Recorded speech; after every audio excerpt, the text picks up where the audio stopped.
Hey folks, welcome back to the Husker Big Red YouTube channel. I'm Chris Peterson, and joining me as always is Danny Gillette. And we're back here on a Wednesday morning, and we're here to talk more Nebraska football, basketball, and everything else to do with the Cornhuskers. Before we jump into things, please make sure that you guys like and subscribe. Do us a huge favor there so other Nebraska fans can find our content. But Danny, how you doing this morning, man, on this beautiful Wednesday morning? I'm doing good. The weather's getting warmer. Like I said on Monday, daylight savings time this weekend, and it's starting, so things are looking up. And there's a lot of news to cover. Even in the off season, there's always news. So it's never a dull moment around here. It never is a dull moment, especially when Matt Rhule is so, he did the interview with JD Pickle, this week, and he does a lot of those, radio spots, and he just loves to get out and be, representing the University of Nebraska. And I think that's, something I love. He's a great representative for this university, a great, face to the football team. And, beyond all the other things that, made him a great hire, I think that's one of the things, Trev Alberts has to feel good about. Yeah, you always feel good when Matt Rhule's out there, representing your program, I think. Yeah, he's embracing the community and embracing everything to do with Nebraska. He's taking this job as more than just a position and a figurehead role type, so to speak. He's really kind of, involving himself in as much as possible and, showing support for all athletics. We've seen him at a couple of basketball games over the last couple of months. So it's really good to see him get out there and have time to recruit. I don't know how he sleeps or if he sleeps or how he does it, but he's getting it done. I wish we could get Matt Rhule on this show. I wish he'd take the time that would be cool. get him. Maybe someday. Maybe one day when we move into our corporate offices. Yeah, maybe someday. Maybe, yeah. But at any rate, he did make some interesting comments, I thought, with JD Pickle. If you haven't seen that, he's with On3. It's a video on YouTube. It's circulating on Twitter and stuff. If you want to see some of the specific clips I'm talking about with the QB competition, you can check out huskerbigred.com. I have an article about there. It has, some of the specific quotes in the video if you want to see more of the clips. But basically, JD was asking Matt about, the quarterback competition, when they might name a starter. And, I thought that Matt gave a little more detailed, he gave a pretty vague answer, but basically his response was that, when we know, we'll know. When it's clear, we're going to let people know. I don't want to play games. He also did say, though, that he's learned and they have learned over the last few years in college football that most of the time you need more than one quarterback to get through a season. So he said, we're going to coach up all of the players, to the best of their ability, because, there's a strong chance that you're going to need more than one. But I do think, he made it pretty clear when it's clear to the coaching staff who the starter is going to be. I think Nebraska football fans are going to know who the starter is going to be. Well, I think I have a hint as to who it might be, but for now, we'll wait for an official announcement. And, it's really good to hear him say we're going to coach up all the quarterbacks to their best of their ability, because that was something that was missing in the previous staff. And so, I think the fact that, he's taking a measured approach to the quarterback competition. He doesn't want to probably put too much pressure on Dylan Raiola. And, I wonder how much media access we'll get over the course of spring practices as it relates to videos of seeing Raiola throw and things like that. I could see it completely, the videos not happening at all and us not getting a lot, or I could see us getting some nuggets. They love to feed us the nuggets, but at the same time, I could see where, media access in terms of actual videos from the practices and stuff might be a little bit limited to, at the very least, temper expectations. Yeah, we'll see. I think they'll, have the same approach that they've had, not a ton of stuff, but a few videos, here and there to kind of give fans an update. They do a lot of, he does do a lot of media access. Coach Rhule does. He meets with the media a lot. Players, we meet with the media quite a bit. So he's probably more media friendly than a lot of coaches, I would say. Like compared to Jim Harbaugh, much more media friendly. Michigan was never showing like anything from their practices. Scott Frost, even, I remember, he wasn't too media friendly at some stretches, especially in 2021, I think it was. Yeah, when you start losing some of that stuff, that relationship with the media sours a little bit. Yeah. So hopefully that doesn't happen with Matt Rhule, and I think there's a good chance Nebraska takes that second-year leap. That's another thing that he talked about. And, I do think it's interesting with the quarterback position. Obviously, everybody expects Dylan Raiola to be the starter, but it is the development of, Daniel Kaelin is very important. And, even Heinrich Haarberg, if he has to, play this year, even if he could, develop as a better passer, because I do think that there is a role for him. I've said this a million times, but I do think there's a role for him as a wildcat type, running quarterback. And then if you can add, we saw it last year, the belly option throws, if you can just add a couple of wrinkles in there, keep defenses honest, that can add a lot to your, he could have a package where it's 8 or 10 plays, maybe not even that many, because, if Dylan Raiola is who we think he's going to be, you don't want that guy off the field very often. But at the same time, a strong running game and is going to help him too. So I think that, you have to look at it from both ways. Like, I do think that he's going to come in and improve the position, but at the same time, I think it would be naive to think that, he's going to come in and not have any struggles this year, not have, any, slumps or anything like that. There's still going to be a learning curve from him going from high school to college. Right. And I mean, it's the risk you run when you trot out a kind of rookie quarterback room, but at the same time, there's just so much potential with Raiola and Kalen especially that it's almost worth the risk. I mean, last year we just struggled so much in so many facets of the passing game and holding on to the football at the quarterback position that, it might pay off and it might be worth the risk. And, I think, honestly, one of the more underrated moves, recruiting, coaching, offseason in general, was hiring Glenn Thomas, because I think Glenn Thomas is going to make a world of difference. And, it was a really smart move when you have two young quarterbacks to get a quarterbacks coach that can help develop, them and accelerate the development process, because, again, that's not something that Nebraska's really done well over the past, couple of years. And so to try to put a premium focus on developing the quarterback position and coaching everybody the same and not going easy on anybody, I think is going to pay off in the long term. Yeah, Glenn Thomas was a great move. He was mentioned even last year, obviously was in the NFL, worked with Matt Ryan. We've talked about his resume a ton, but, I think the proof really is in the pudding. I mean, everywhere he's went, Baylor, Arizona State, the Falcons, the Steelers, I mean, the quarterbacks play well, and I don't think that's an accident. So, that's a really promising thing. And then, another thing is we can transition here to some recruiting news with Glenn Thomas. He's been really active on the recruiting trail, and I think he's really made a big difference. And one guy specifically, TJ Lateef, we've mentioned him before, but a 4-star quarterback. He's a top 10 quarterback according to 24/7 Sports. He's a little bit lower in the composite rankings, but in his most recent interview, he called Nebraska the leader in his recruitment right now. He does have a visit, I think, in April. I think it's around the spring game. I'd have to double check the date, but he is coming for a visit.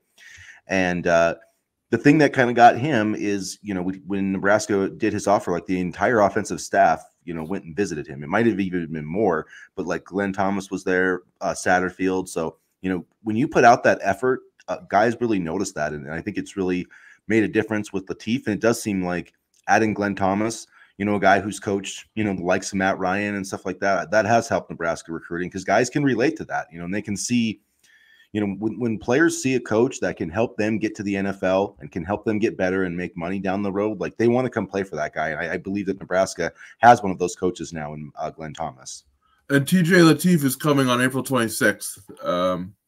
He's going to be on campus April 26th. And, I think it also helps too when, you can say we landed the top quarterback in the 2024 class. We landed another Elite 11 quarterback. We want to help you get to that level as well. I mean, granted, Kalen and Raiola haven't played yet, but it does help, I would imagine, a little bit in recruiting when you can say, we have 2 Elite 11 quarterbacks. We're going to develop them. Here's how you can be the next quarterback when all is said and done. And especially if the track record goes well with Raiola and Kalen, then, that's even a bigger selling point. But right now, I mean, just getting Raiola and Kalen to commit in general, I think is going to do wonders for quarterback recruiting moving forward, assuming everything goes well. And, talking about that April 26th weekend, which is going to be the same weekend as the spring game, the spring game's the next day. It's a loaded weekend so far, 8 visitors already. We mentioned it, Michael Terry, 29th. These are according to On3's rankings, so, just keep that in mind. But he's 29th.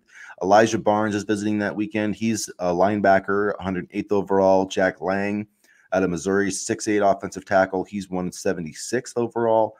Marcus Garcia, another 4-star. TJ Lateef, Emmanuel Choice.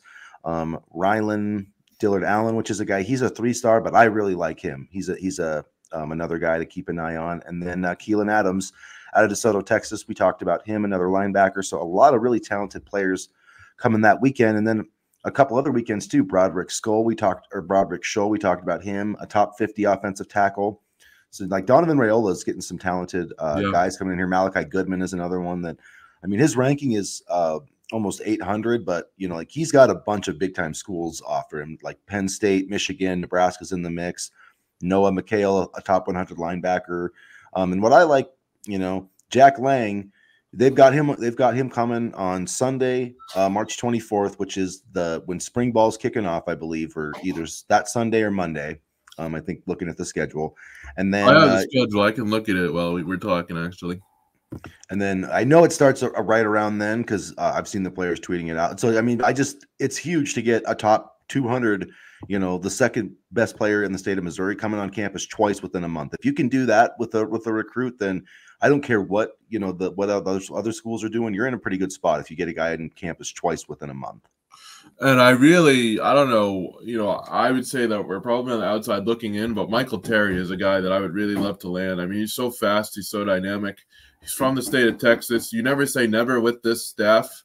It just doesn't help that Texas, the program itself, is good again. And so, so and they're in the SEC now, which also they were already really that's good. True. And now they get to sell that too. Yeah, that is going to be a different dynamic. Yeah, it's just Oklahoma's not going to have a good time in the SEC, but it's all about money, so they don't really care. And then just to kind of recap. I'm just looking at the June 21st kind of visit weekend as another big one. We got Jalen Williams, Jamarian Parker, Zayden Gentry, Caden Vermas is coming back. Connor Booth will be in town too. So it's going to be, there's a couple visit weekends where Nebraska can really make some inroads. Obviously, Vermas and Booth are already committed to the program, but it's good to have those guys back because I think we saw last year with Daniel Kalen, he visited Nebraska a lot on some of these visit weekends, and I think he helped seal the deal with, guys like Carter Nelson. I remember him and Nelson at the baseball game last year, and on his recruiting visit, or I think it was a recruiting visit, but having commits come back for official visit weekends is massive because it can help get the players you want into the program. I mean, just look at what Dylan Raiola did in early January when Isaiah Nayer and Dante Del came into town. He was at the basketball game with them, and he probably was able to really help sell the program there as well. So sometimes the players are your best recruiters, and that's not taking away anything from the coaching staff. But speaking as somebody who didn't always like adults talking to me and telling me what to do, peer recruiting means a lot more. And Nebraska, has 18 official visits already set up for April and June. You mentioned that weekend, June 14th, the weekend before is another big one with Cortez Mills coming. He's really, outside of the in-state guys, he's probably the number one guy that I want in this entire recruiting class. And I know it's not going to be easy to get him, especially because Phil Simpson, I didn't realize this, but Phil Simpson actually was his high school coach at one time. So that would have been nice to have him still, but he did say a lot of good things about this coaching staff, and he is taking unofficial visits. So I think, the thing about him is it's going to be, is he going to leave Florida? Is he, if he's willing to leave Florida, then I think Nebraska has a good shot. But, right now I would probably give the edge to Miami, but I mean, you never know. What if Mario Cristobal and the Canes don't have what if Cameron Ward isn't the end all be all for them and they have another struggling type of season, and you never know what's going to happen. But out of all the guys that are on the board, TJ Lateef is going to be up there for me. Jaden Williams, the defensive lineman. I really like Jamarian Parker, but if I could take one player in the 2025 class, like if there was a magic genie in a bottle that popped up here and was like, you can pick one recruit that Nebraska's, out of the Nebraska, out of their targets that they can sign automatically. Mm-hmm. For me, it would be Cortez Mills, and I wouldn't have to think about it for more than half a second. Like, I love that. That'd be my guy too, yeah. That would be my guy too, I think, because he's just so dynamic. He's just so fast, and I think he could be the best receiver Nebraska's had maybe ever. I mean, he really could be. Like, you put him with Dylan Raiola, and Like he could be a superstar. I think that I really believe that. And again, I think having Dylan Raiola as your quarterback is also a big selling point. So, I'll be interested to see where the Jamarian Parker recruitment goes, because maybe I'm missing something, but I don't feel like a program like Arkansas is too big to overcome. Like Georgia, Miami, even Florida, those are a little bit tougher because they have a lot of good recruiters on the staff. Arkansas, I feel like I could see a flip there, but who knows? Yeah, and there's coaching kind of up in the air with Sam Pittman is really on the hot seat after they went 6-6 last season. So that's not a great place to be in recruiting wise. Like really, we saw that with Scott Frost, and I mean if you're in that lame duck kind of coaching thing, and that's the number one thing that teams used to recruit against you. I mean, even look at Michigan, like the fact that Jim Harbaugh was just flirting with the NFL for the last, there's a reason that Michigan, despite making all these playoff appearances, hasn't signed a top 10 class the last 3 years. And NIL maybe has part to do with it, but I think it's that uncertainty at head coach more, because teams just really use that against you. So yeah. Nebraska doesn't have that issue right now, where Arkansas does. And when this kid comes for an official visit, and the thing too is look at the way Nebraska wants to run the football. If I was a running back, I would want to play for Matt Rhule, because he's going to give you carries. I don't care if I know that Dylan Raiola is going to be awesome, but Matt Rhule's not going to abandon the run. They're going to run. Right. This team is never going to be 70-30 pass. It might trend up, when Dylan's a junior, it might trend up near 60, I'm 55, say 55, 45.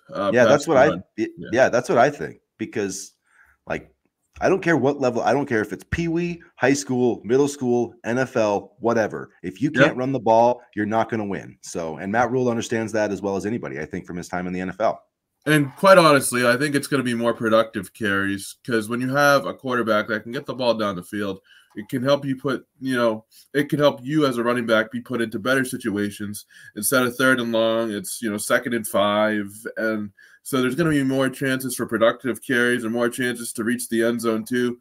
So that's a big selling point. And, I truly do think that, that this running back room, especially when you look at the future of it, there's definitely some opportunity for playing time. And, so I think that could be a big sell too. Going to an up and coming program with a chance at a lot of playing time, with a talented quarterback who can elevate your game. Last year Nebraska didn't really have anybody under center that could elevate somebody's game. Now you have a playmaker in Raiola. It all goes back to Raiola, that can elevate your game and make you better. And kids are looking at, can I get to the NFL with this program? And I think for Nebraska, they've reached the point, hopefully, where that can start to be the case. And, it's all about instant satisfaction and getting to the NFL nowadays. And Nebraska, hopefully, is beginning to turn the corner in that regard. Because quite honestly, too, even with all these rough seasons, Nebraska still managed to put a number of players in the NFL. I mean, look at the way Trey Palmer, came onto the scene this year. And but now with Raiola, it's going to make it more, attractive for receivers, offensive skill players, and things like that. So, yeah, I think there's going to be a lot more NFL talent. I just think the way that Matt is recruiting and developing guys, the strength coach, he's already. I mean, Gifford, Robinson, and Hutchmaker could be in the NFL right now, or getting prepared to get drafted right now. So. Yeah, and I like Malcolm Hartzog, I think, is an NFL player. Tommy Hill, I think, is going to have a good chance to play in the NFL. Omar Brown's getting good reviews too, I'm hearing. And I get that he was on the, Frost staff last year, but I really thought that this year's coaching staff utilized him a lot better and put him in better positions to succeed. Yeah, I wouldn't be surprised. He's probably Nebraska's best hope of getting drafted. I think I would, if he doesn't get drafted, somebody could get a really nice player as a rookie free agent. I mean, he really played well last year. Probably doesn't get talked about enough how big of a leap he went from, his first year where there was a lot of expectation and not much happened to last year. He was really impressive. So I really wish we had another one. Yeah, you mentioned Cam Jurgens with Kelsey retiring. That's the reason. I mean, he was handpicked by the Eagles to take over for Jason Kelsey. So that's going to be exciting to see him in that role. And yeah, Trey Palmer, you mentioned that's not easy shoes to fill, yeah. stepping up for Jason Kelsey's, but yeah, the great center and the great center / podcaster. I love the New Heights show. They crack me up, and they're so real and authentic, and I love it. And I love that they're not trying to be some ritzy NFL family. They just call it like they see it. I loved his, like, even though he didn't announce his retirement until like last week, like he pretty much knew he was retired. And I love that he was like just chugging beer with the Bills fans, just like living. And then at the Super Bowl party, yeah, and then he's got the Mexican or the wrestling mask. Like that was awesome. His wife is the best too. Like she just carries herself really well, and she doesn't pretend to be, some diva wife. She's very, middle class, authentic, and but the point I was trying to make with the Cam Jurgens thing was he had a great combine, and his combine at the time really kind of elevated his draft stock. So if Omar Brown, continues to impress, I think that he could have a shot to play in the NFL. And I was just, I wrote that piece on Monday, and I had forgotten that Cam Jurgens was the number one player in the state of Nebraska for his class, and I think he was a 6th overall tight end, and so he converted to a center, and he did have problems snapping the ball initially, but I mean it got him to the NFL. I thought it was a dumb move to declare for the NFL when he did, but you know what, he bet on himself and he won, and good for him, and I'm glad to see that he's now in a position where he could really kind of make an impact in the NFL. Yeah, it's going to be fun. I mean, because I think he was drafted like 51st overall, at least in the top 60. I know he was the 2nd round pick, and second round, 52nd overall, I think. Yeah, 50. So you don't draft centers that highly unless you think they're going to be really good. And I honestly think that Cam Jurgens is going to be like a Pro Bowler. I really do think that.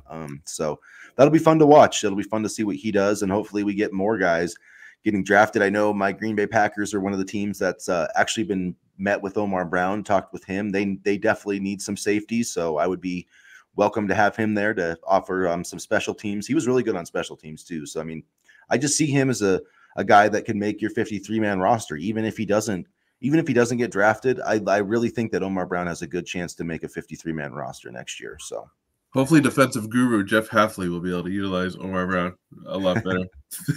Better than the other guy, man. Better than the other guy. As long as Jeff, no, I mean, Joe Barry, literally his scheme is prevent defense. So Jeff Hafley doesn't do that. So I'm fine with that. I'm fine with he actually plays man-to-man coverage once in a while. So I don't know. I just looking at mock drafts and JJ McCarthy at 3 to my Patriots scared me so bad. Oh, come on, man. JJ's I don't know why everybody doesn't like JJ. I really don't get it. Because we need a wide receiver at 3. We need everything, but we need like Marvin Harrison Jr. If it was between Marvin Harrison Jr. and JJ McCarthy, I would take Marvin Harrison Jr., 24/7, 366, because it's leap year this year. But yeah, I mean, I do understand. I get that. I mean, I do love Marvin Harrison Jr. And even though I am a Michigan fan, I can actually admit that he is a tremendous player. And like there's literally Ohio State people that said JJ McCarthy will end up in the XFL. Like, come on, man. It cracks me up that all the draft analysts from ESPN and everybody has him trending up, except the Ohio State people like, yeah, he'll be a 7th round pick. Like, come on, dude. He literally torched your team. Like, if we draft JJ McCarthy at 3, you're gonna be doing this podcast by yourself because I'll have driven myself into traffic. I'm gonna have to send you some stats on JJ. Why don't you like JJ McCarthy? What do you think of that? He's not good. Like, why do you think he's not a good quarterback? Because I want to see if he can function in an offense where it's a primarily passing offense. I feel like he was utilized, well, and I feel like they worked to his skill set well, but a lot of it was the running game. I feel like, So would it surprise you to know that more of JJ McCarthy's pass attempts came on 3rd and 7 or longer than any quarterback in the country? No, I mean, and that he was also more productive on 3rd down than Bryce Young, CJ Stroud, like anybody by a wide margin. I just don't want him at 3. I don't want him at 3 at all. I would be happy with him, like even as like an early 2nd round pick, but I don't want him at 3 because the thing with the Patriots is that Bill doesn't know how to draft, or he didn't know how to draft a wide receiver for anything. So now we're stuck with like Tyquan Thornton. Like we have an aging Devontae Parker. We have Juju Smith-Schuster on a stupid contract that was actually the biggest contract that they gave out last offseason, and he did absolutely nothing. So I don't know. So even though I don't love J.J. McCarthy, I would be more mad at the fact that we took him at 3 than, say, either Marvin Harrison Jr. or Jaden Daniels, because I really do like Jaden Daniels, but we need help everywhere. It's not just something that J.J. McCarthy can come in and fix. Yeah, I mean, I think Jaden Daniels is going to be okay. Like, I think he'll be good, but I truly believe that J.J. McCarthy is going to be the best player in this draft. So, I mean, people call me crazy, but he has out of the 3-cone drill, he has the 5th best time in the entire draft. He runs a faster 3-cone drill than Romy Odunze. He throws 61 miles per hour, which is Josh Allen, and no quarterback that's ever thrown over 60 miles an hour has ever had a completion percentage as high as him. He's 6'3", he's 219 pounds. When he runs the 40, he's going to run a 4.5. Like, he's as good an athlete as Jaden Daniels. But and the other thing I was going to tell you is you got Elliott Wolf now running your team, who's from the Packers. Yep. And the Green Bay Packers, like if they have taught anybody anything, it's that you do not ever, literally never need to draft a wide receiver in the first round ever. So that's what I would say. They said that they would prioritize the best player available. I don't know if that was just media BS or whatnot, but in that case, you take Marvin. But they have had a long history of developing and drafting quarterbacks. So we'll see. I mean, I don't know. It might be a solo podcast after the end of April for Chris here, because I mean, if they could get Marvin and they knew that they could get Michael Penix, then yeah, I would probably do that. You know, I would say that over like JJ McCarthy and somebody else. But that's. But I don't think Michael Penix he's gonna go like in the top 25. I guarantee it. Like that's what I would want. Like the quarterbacks, I would be completely out on. Don't want it all. Are Caleb Williams and Bo Nix, because Bo Nix really didn't stand out until he got to Oregon, and he only had one good year, and he's on the older side too. So, yeah. See, I like Caleb. I like Caleb Williams. I like JJ McCarthy, and I like Penix. I like Jaden Daniels too. I see too much Lamar Jackson in him, and I know that like, oh, he's MVP, but like, has Lamar Jackson got past the second round? Like, I know it's great to be a running quarterback, but I don't know if he's good enough from the pocket to win. You have to. It's one thing to run. But you can't run. Running quarterbacks just don't win in the NFL because defenses are too fast. They're too good. You have to be able to do it throwing the football, and I just haven't seen Lamar Jackson do it. And the thing about like Jaden Daniels puts up great, awesome. He throws for 600 yards against Mississippi State. Like, what has he done against anybody that's any good? You know, and that's my point. And you look at McCarthy, he faced Penn State, a top 10 defense, Ohio State, Iowa, Alabama. I mean, those were all top 10 defenses. And he had 0 turnovers. That's another thing. Is like the man is allergic to turnovers. So, but anyway, and even in the national championship game, he didn't commit any like egregious plays or anything like that. But I wish Odunze was not slated in the lower part of the early first round, because I really do love him. I think he's going to be a standout wide receiver. But anyways, now that we should have an NFL draft show, a draft of Patriots, podcast. At least you guys got your quarterbacks talk about here and some other. So if you're fans of any NFL teams, but one thing I did want to mention before I wanted to touch on Bracketology, and then Natalie Potts too. Man, she got Big Ten Freshman of the Year. Good for her. And but only the media voted. I think it was the media voted for a player from Purdue. I don't even know who it was, who's on like a 12 and 18 team. So it really surprised me. But Natalie Potts, congratulations to her. Alexis Markowski, first team All Big Ten. So both of those guys, or ladies, I should say, slated to be back next year. Logan Nisley was, all freshman Big Ten. And when you let Britt Prince come in next year, like this women's Nebraska basketball team is freaking loaded. So they're going to be fun to watch. And then they'll be starting the Big Ten tournament this week. As the number 5 seed. So they will start tomorrow, I think, against either Purdue or Minnesota, I believe. But they're projected as a number 9 seed right now. So they're safely in the tournament, the women. And the men's bracketology, they're a number 9 seed right now, too, according to ESPN. If you look at Bracket Matrix, there's 104 brackets right now. Nebraska's in all of them. They're an average seed as a 9. So literally whatever happens from here on out, like Nebraska could lose their next 2 games, and they're still going dancing. So get your dancing shoes on, Husker fans, because we're going to the big dance this year. First time in 10 years. I kind of want them to lose maybe 1 or 2 here just to kind of, get them focused and ready for the tournament. Because I feel like, if they I don't want them to lose to Michigan, man. They're so bad. No.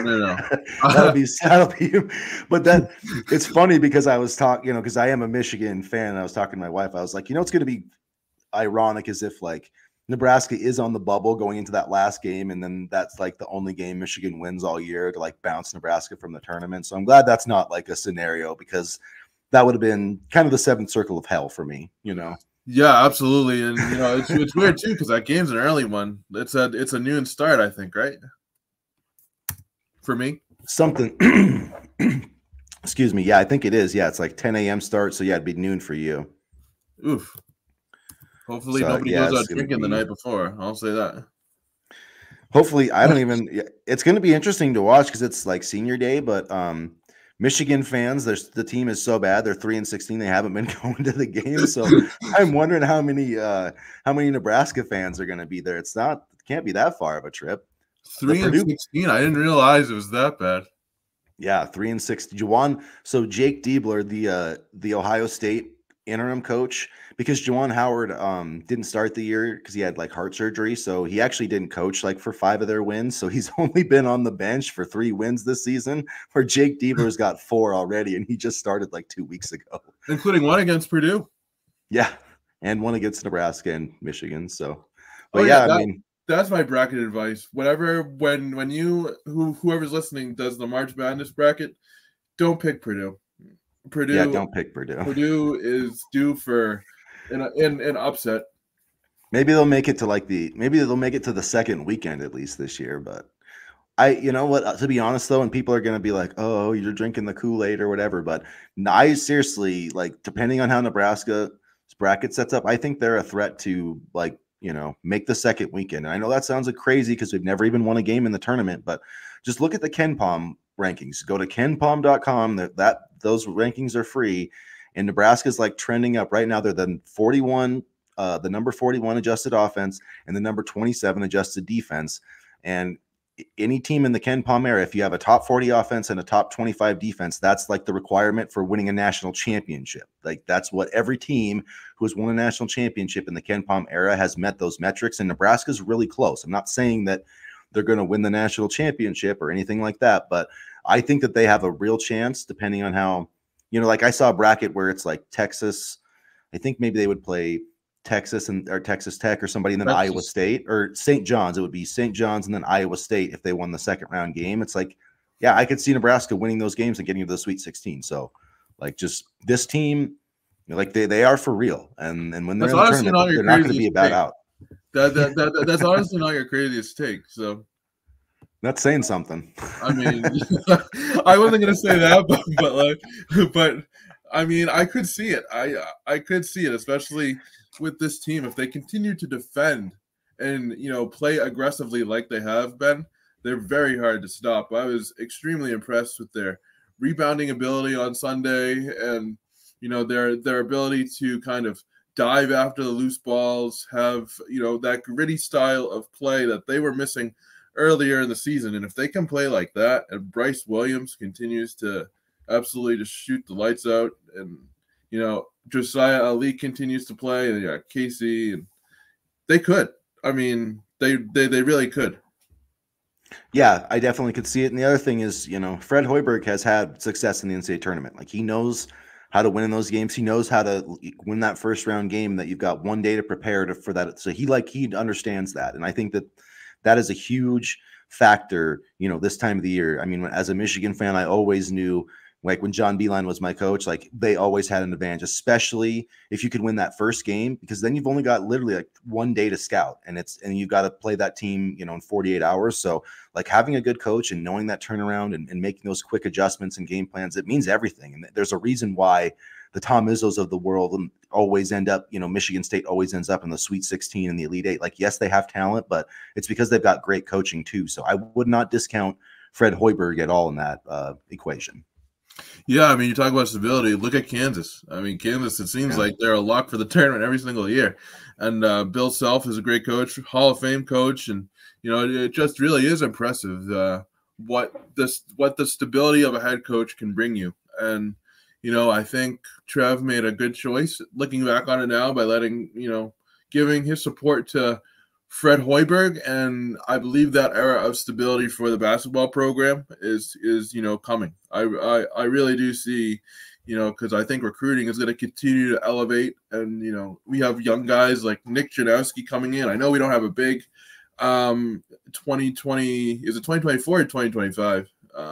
2024.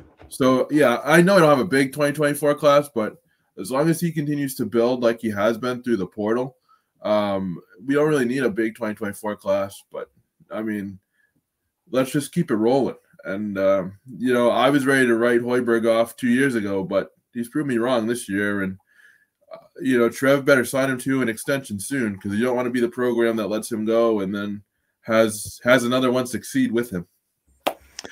Yeah, I think Trev will get him locked up, and it'll be exciting to see them finish the season this weekend and play in the NCAA tournament. Hopefully, the Husker women can make a run this weekend, and we will be covering it all. So make sure you guys join us on Saturday. We'll be back for our Nebraska Cornhuskers chat on Saturday morning. I actually have one more thing, that I just saw. Go ahead, Danny.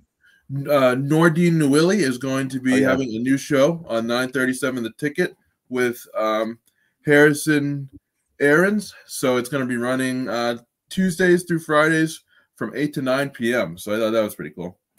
Yeah, I'll get a chance to see what he thinks about Nebraska football. So that'll be kind of a cool new thing for Husker fans. I know that we all can't get enough content or get enough talking about Nebraska football. So that'll give us another avenue to listen to during the week. So that's cool. I saw that too. I'm glad you brought that up.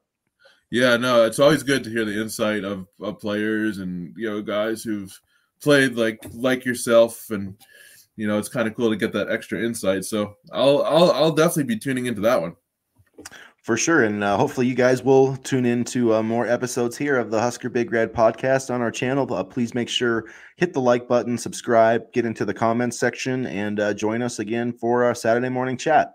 So thanks again for supporting us. And as always, guys, go Big Red. Go Big Red.